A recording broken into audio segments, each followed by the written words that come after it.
Okay, in today's video, I want to talk about this cholesterol myth. In Singapore, we are very ingrained with this high cholesterol.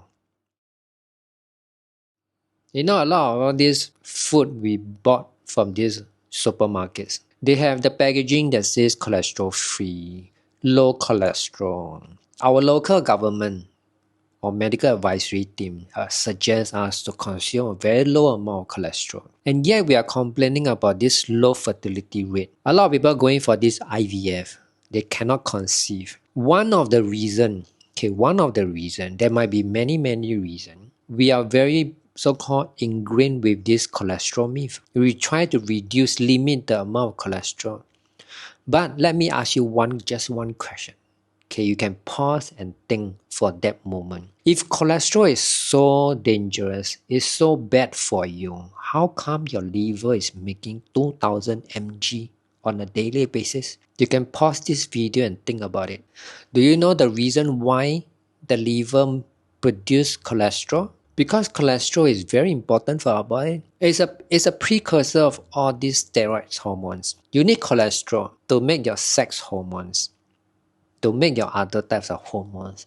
Your other types of hormones will affect your body, how they function. Okay, it's a cascade effect. Imagine the cholesterol is on top of all this waterfall. This is the so-called the mother of all these hormones. If you do not have this cholesterol, and if you do not have vitamin D, okay, you affect everything downstream.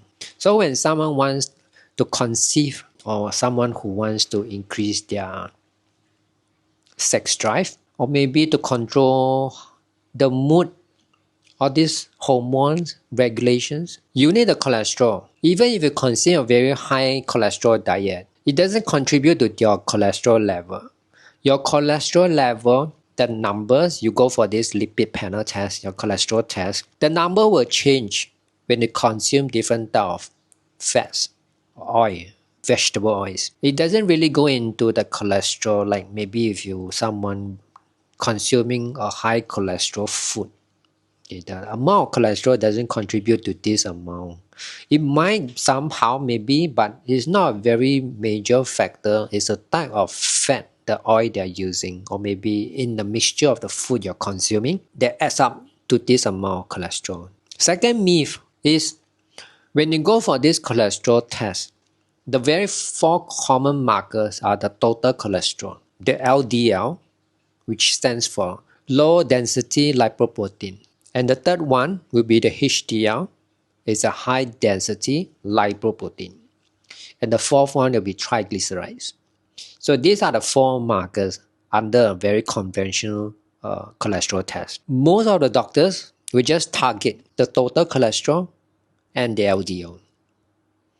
Why do they want to just see these two? I do not know why. They will just put this LDL under the bad cholesterol and HDL under the good cholesterol. For me personally, I don't look at just these two markers. You have to look all the four markers and to understand the patterns between them and the links between them. First, the LDL is not really a bad cholesterol. If you are someone who wants to know more about all this nitty-gritty of this LDL, you have to go for the second tier of tests. The second tier of tests is called the nuclear magnetic resonance test. This NMR test is to differentiate the different types of particle size. Different particle size, small to big size of this LDL cholesterol. Okay, so when you go for this test and the result comes back, when you have a lot of particle size which belongs to the very big particle size, they are very safe for you. You do not want your LDL to have a lot of this small particle size. The range is from 3. The NMR differentiates your particle size into 7 different types. The buoyant, the very large particle size belongs to the group 1 and 2. So you do not want your LDL belongs to the group 3 to 7, which they are very small.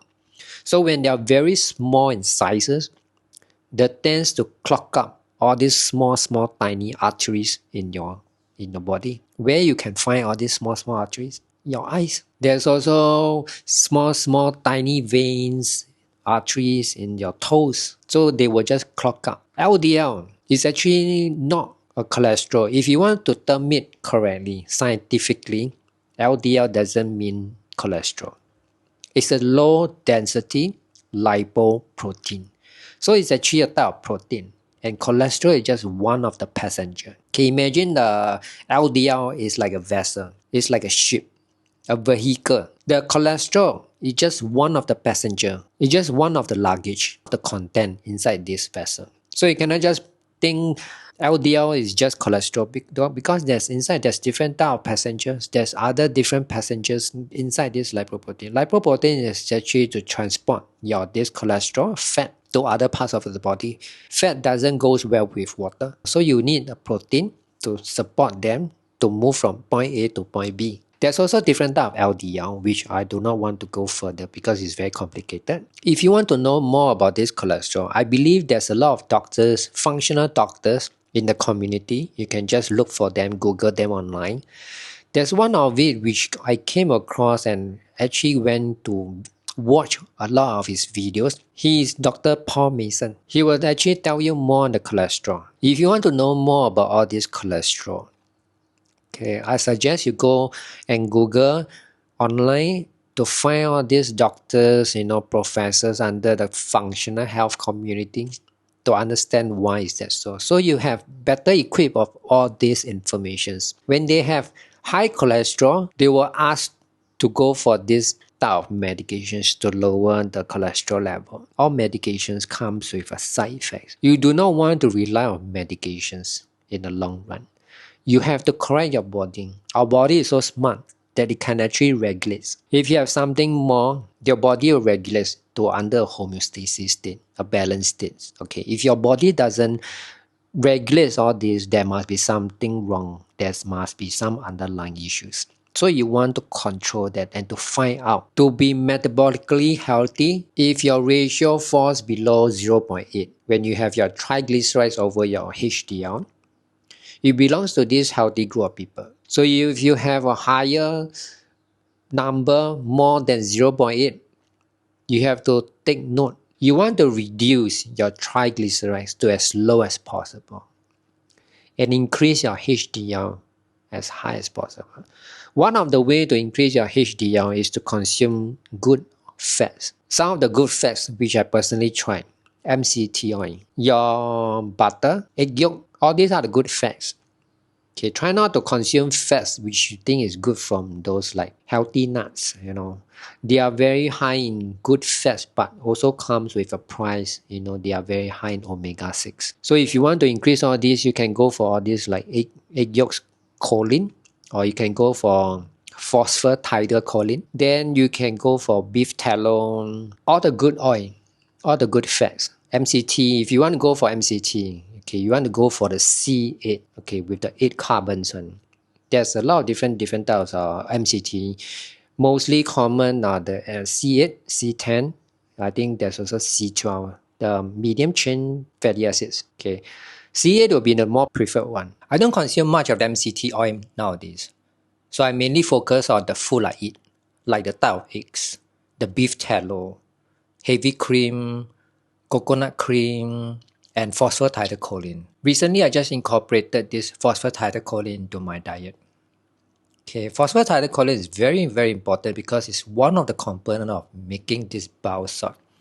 Without this phosphatidylcholine, your bile will be very, very thick because the ratio between the cholesterol and the phosphatidylcholine is 1:10.